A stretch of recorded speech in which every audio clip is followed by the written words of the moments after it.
We begin with this Fox News alert. Title 42 gone in 2 days. Fox exclusive video shows a massive camp of people waiting inside Mexico to get into our nation. And the Border Patrol is telling us at Fox News, this is a quote, the dam is about to break. I'm Harris Faulkner. You are in the Faulkner Focus. Yesterday, the Department of Homeland Security publicly announced it was launching a law enforcement operation in El Paso, Texas. The Border Patrol Union is furious, saying that the feds sabotaged that operation, put those agents in danger potentially. That operation was set to begin, and the feds publicly announced it. Why would they do that? Border states now are also taking matters into their own hands. Texas Governor Greg Abbott deploying a tactical border force of more than 500 troops. Abbott getting right to the point, saying Texas is responding to the chaos caused by Biden ending Title 42. Biden sent 1,500 men and women from the military to the border to do paperwork. I deployed elite trained soldiers to defend Texas. That was his tweet.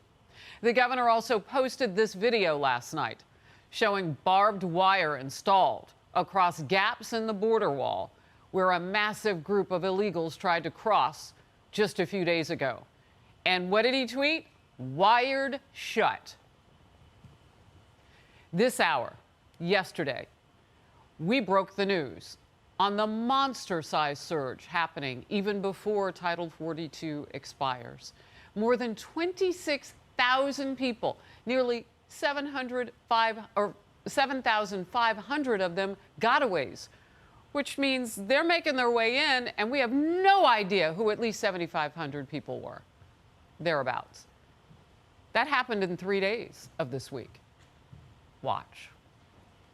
I'm afraid this horror will not end until Joe Biden's out of office. Anybody who tells you that this border is in any way under control has either lost their mind or is lying. The only thing they've done on this border, Harris, is send more people to the border to process quickly, release quickly, because they care about the optics.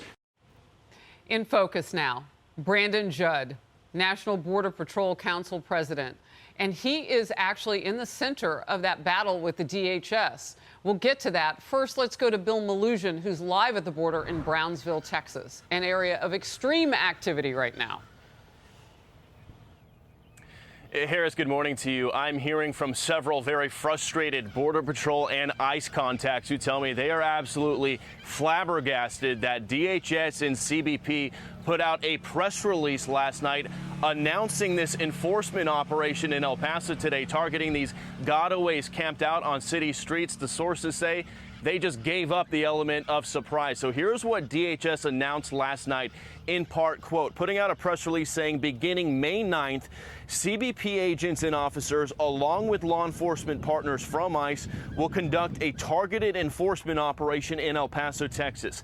ICE and CBP will not take enforcement action in or near a location that would restrain people's access to essential services or engagement in essential activities to the fullest extent possible. You just mentioned the Border Patrol Union not happy about this. Here's what they tweeted, quote, nothing like publicly announcing that dangerous people will be arrested while warning them ahead of time exactly where to run and hide to avoid arrest. This entire operation is a sad joke, another pandering PR stunt. Serious law enforcement leaders don't behave this way. In the meantime, we're talking about why we're expecting such big numbers at the border come Thursday. Take a look at this stunning drone footage. This is video we shot in Reynosa, Mexico, showing one of the huge migrant camps that have popped up across the river with thousands of migrants inside of it waiting for Thursday, waiting until Title 42 drops to cross over illegally. And this isn't even the only camp. Take a look at the second piece of video. Down by the river in Reynosa as well, another more unofficial camp of tents set up in trees, in shrubbery. You will find these migrant camps all along the Mexican border as these migrants continue to wait for Thursday before they plan to cross illegally into the United States. And Governor Greg Abbott doing what he can to try to stop it. He tweeted this video last night from right here in Brownsville showing layers of barbed wire they've set up in popular crossing areas. He says they plugged up this particular spot.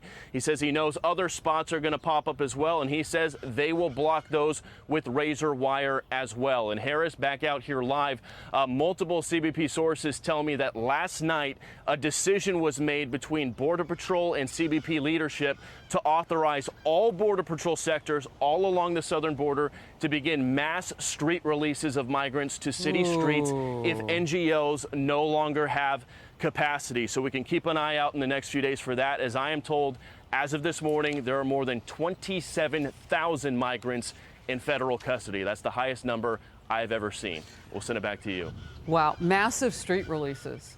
That is unbelievable. Great reporting as always, Bill Malushin. Thank you. You set it up for us here in Focus. National Border Patrol Council President now, Brandon Judd. Let's start with why in the world would the federal government expose your men and women by sabotaging an operation to catch illegal immigrants right before Title 42 expires? Please forgive me. I'm extremely upset right now. This is when activism takes over law enforcement, and that should never happen. We should always be able to protect the American people. We should always be able to protect ourselves in law enforcement operations. You do not give up to criminals where an operation is going to take place before it happens. If you do that, then the criminals know that all they have to do is flee. If we're truly targeting those individuals that might be here illegally that also have a criminal record, you cannot let them know ahead of time that we're going to come and get them. We have to do this in secret. We have to do this in a way that they don't understand. We also have to protect our men and women, because if you send that out to the public, then the public also knows where it's going to happen. And if you have people that want to do harm to law enforcement, like we have been seeing in this country, then they're also going to be there. This was absolute pandering to an open border activist base. This is when activism takes over law enforcement, and it should never happen. Look, flee, you mentioned. Or worse, I would say, I have stood in parts of your great state in the Rio Grande sector where people are coming across in camo. The cartels are also arming them. Yes, they might flee with a tip from the federal government that your men and women are watching that area and ready to deal with illegal immigrants, or they might do something worse. That's why this is so dangerous. And it's dangerous to the American people. That's what law enforcement is about. Laws are what make us free. They don't restrict our freedoms. If we follow the rule of law, all of this chaos that we're currently seeing doesn't happen. We can protect lives if we believe in the rule of law. But any time that you have a White House that wants to pander to activism, all you have to do is look at the West Wing. Look at all of the political appointees that are in the West Wing. They come from activist backgrounds. Look at DHS, the political appointees in DHS. They come from activist backgrounds. They do not come from serious backgrounds that want to do the right by the American people. And any time that spills over into law enforcement, this is the chaos that we get. We have got to recognize that laws are about keeping the American people safe. That's what we want to do, and we can't do that right now. Every single time that we put on that uniform, we recognize that we're doing an impossible job because this administration does not want to support the American people. Well, we are grateful. And you never have to apologize for bringing your passion and everything you have to the job and the leadership that you give at the Border Patrol Council. Never, Thank ever. you, Harris. You have support here.